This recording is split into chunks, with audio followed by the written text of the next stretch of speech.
It's Paul Bamberg. Given the threatened blizzard, I thought I'd try my hand at making a recording of the proposed Tuesday lecture for Math23b.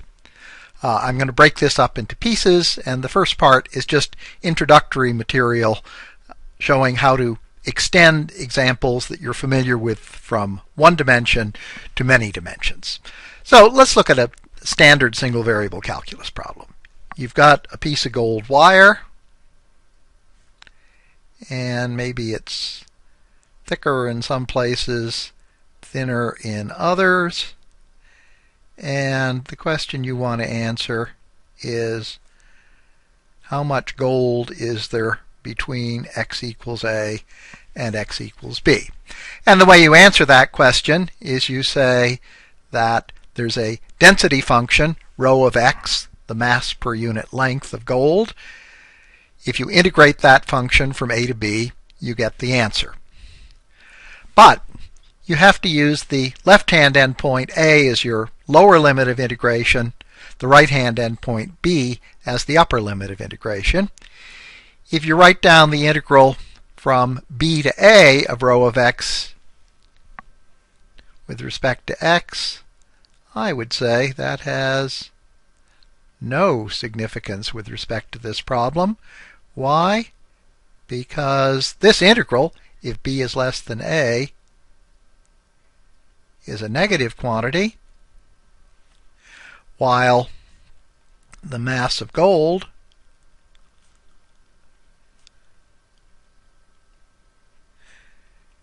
is a positive quantity. So this is an example of an undirected integral. Now, by way of contrast, let's think of a problem that you may have seen in a physics course. You got a spring.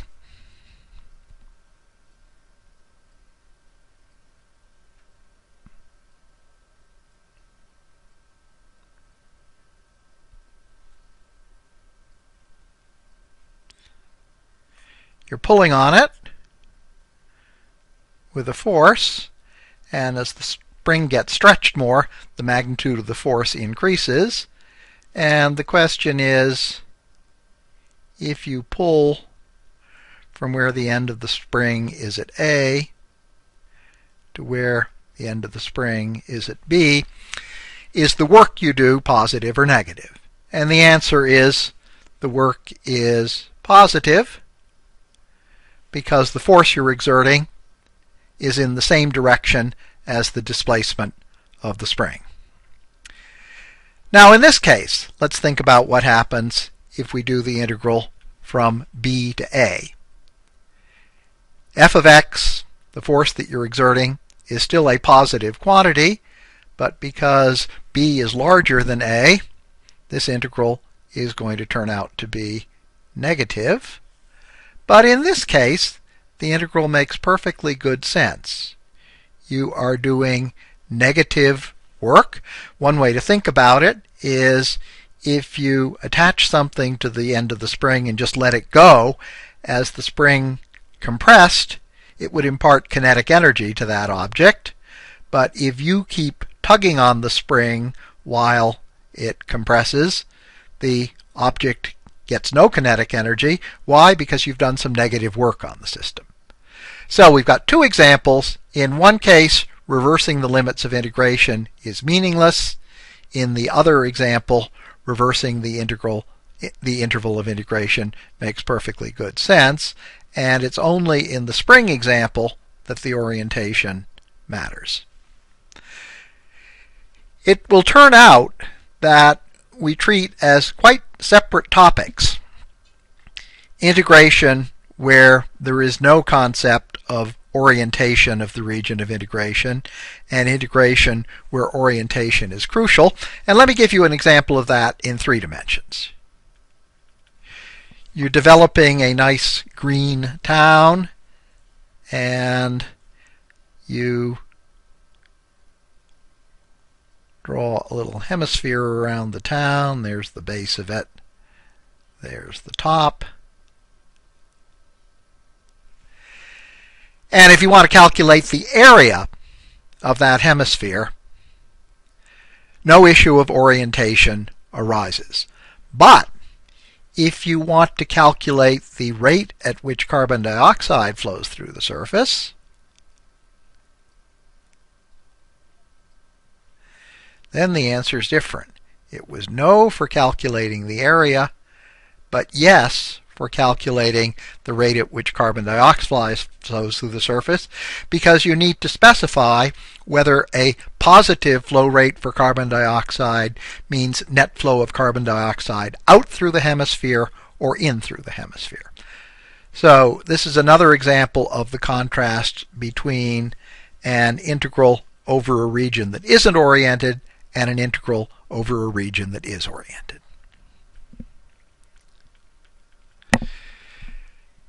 Now let me just briefly describe some of the complications we're going to have to face when we extend the idea of integration from R to Rn. In one dimension, if you've got a connected region of integration, it's just an interval from some value a to some value b, and the boundary consists of 2 points, one at each end. In more than one dimension, the boundary can be quite complicated. If you're integrating over the unit disk, say, the boundary is just a circle, but you can imagine regions in the plane whose surface is exceptionally complicated, and we're going to have to learn how to cope with that. Second, it can make sense to integrate in 3 dimensions, say, over something that's one-dimensional or two-dimensional. For example, the gold wire described on the previous page is sitting in a 3-dimensional universe, but we could bend the wire so it wasn't straight and still hope to do some sort of integral to calculate the total mass of gold in a part of the wire. If you're trying to calculate the total solar power incident on the United States, you want to integrate over the surface of the United States. That's a 2-dimensional submanifold in R3. So that means we're going to have to figure out how to integrate over k-dimensional submanifolds of Rn. If you weren't in Math23a, now is a good time to start thinking about going back, looking at the notes for 23a, reading the Hubbard textbook, and figuring out what is meant by k-dimensional submanifold of Rn. Next point. What's the most important theorem in single variable calculus? Well, it's the fundamental theorem of calculus. What's the most obvious thing to do in a multivariable calculus course? State and prove the generalization of this theorem. Now, what does the fundamental theorem do? It relates the integral of a function over a region, typically in one dimension, just an interval from a to b, to some sort of antiderivative on the boundary of the region. The boundary consists of 2 points, and what the fundamental theorem says is if you've got an antiderivative evaluated at b, evaluated at a, take the difference. If you happen to have studied some electromagnetic theory, you may have encountered some generalizations of this idea. One is the notion that an electric potential function is an antiderivative of an electrostatic field, and we actually looked into that right at the end of Math23a in doing those line integrals. Another one is the famous Faraday's law of physics. It says if you have a magnetic field where the magnetic field lines cut through some loop, and the flux of that magnetic field, which in a simple physical view is just the number of field lines, changes, then the effect is the same as putting a battery into that loop. There is a so-called electromotive force. And again, we're relating an integral over the interior of the loop, an integral over a 2-dimensional region, to this electromotive force, which is arguably an integral over the 1-dimensional boundary. Finally, if you've studied some physics, you know that you can figure out how much charge is contained inside a closed surface in R3 by integrating the electric field over that surface. calculating the so-called electric flux. So in this case, an integral over a two-dimensional boundary is related to an integral over a three-dimensional interior, namely the integral of charge density over the interior to get the total electric charge. In physics, these are usually stated as three independent theorems, but we're going to develop a single unified statement, known as Stokes' theorem, that encompasses all these special cases and others. What it says more generally is that if we take something that I'm symbolizing by phi, which is going to be a so-called differential form field, and integrate it over the boundary of some region x, we get the same answer as if we took the derivative of phi. This is a so-called exterior derivative, but we denote it simply by d, and integrate that over x itself. It's going to take a few weeks to build up the machinery of differential forms and to define this exterior derivative, but once it's been defined, you will realize that gradient, divergence, and curl, which we saw last term, are all special cases of it.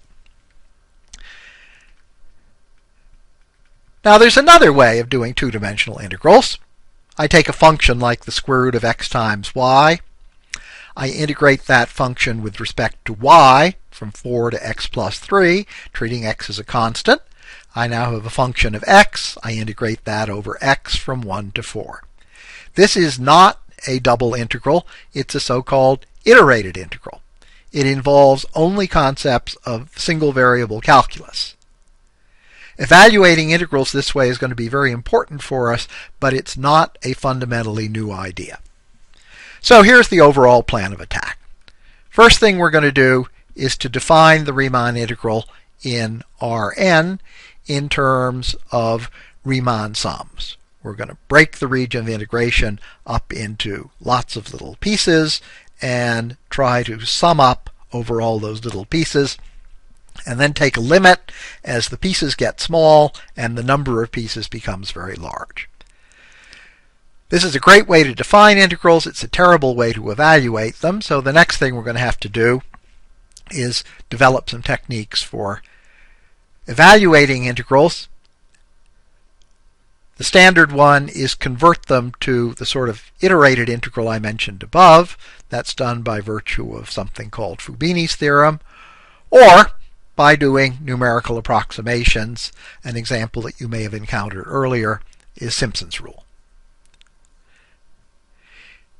If we want to do integration in Rn, then it turns out we need to be able to do determinants in Rn. So far we've only defined determinants in 2 and 3 dimensions. We're going to have to extend that to n dimensions in order to be able to make a reasonable definition of volume in Rn. And we're also going to have to extend the technique of so-called integration by substitution to a more general formula for change of variables. The reason is there are lots of regions that are conveniently defined by using polar coordinates, and we need to know how to take an integral that we want to evaluate and re-express it in terms of polar coordinates. Once we've done that, we will be able to calculate volumes of manifolds quite generally. Things like the length of a curve, the area of a surface, and the secret is going to be to use a parametrization function, of which you saw a very simple example at the end of Math23a. Then we have to define things that can be integrated over oriented manifolds. What's an oriented manifold? Well, in 2 dimensions it's one where you can distinguish between clockwise and counterclockwise. In 1 dimension, it involves the distinction between going to the right and going to the left. In 3 dimensions, it's the distinction between right-handed and left-handed. And the fact that I characterize orientation in 3 different ways for 1, 2, and 3 dimensions suggests that the generalization is not entirely obvious. We'll have to spend a fair amount of time figuring out how to do this for an arbitrary number of dimensions. But Once we are able to explain how to orient a manifold and how to orient its boundary, like, for example, we orient the region bounded by this loop of wire so that counterclockwise is positive, and we orient the boundary by saying circle around it so that the tangent vector is always moving in a counterclockwise direction. Then we're going to be able to formulate Stokes' theorem, and we will be able to show how it has as special cases all the theorems of vector calculus which are encountered in every physics course on electromagnetic theory ever taught. So, that's the introduction. That concludes the first part of this attempt at an online lecture.